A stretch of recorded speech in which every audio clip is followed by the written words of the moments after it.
All right, next we'll put the disc. As you can see, flywheel side. So it goes in this side like that. Gonna line her up. I'm just gonna put a bolt here so that it will hold. And then one down here. I'm gonna hand tight it.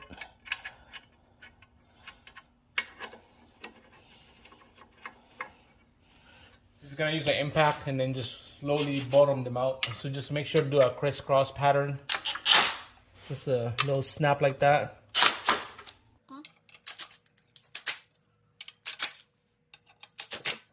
Alright guys, so everything is all bottom out. Alright, we're gonna do inch pounds on this, 221 inch pounds. So starting from this side, we're gonna go cross pattern again. This might spin out. I guess not. So that's one. That's 2, 3, 4,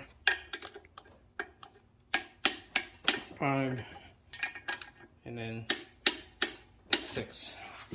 That's good, guys. That's it. Torque to spec, 221 inch pounds. All the 6 bolt right there. Okay, that's it, guys. Pretty easy.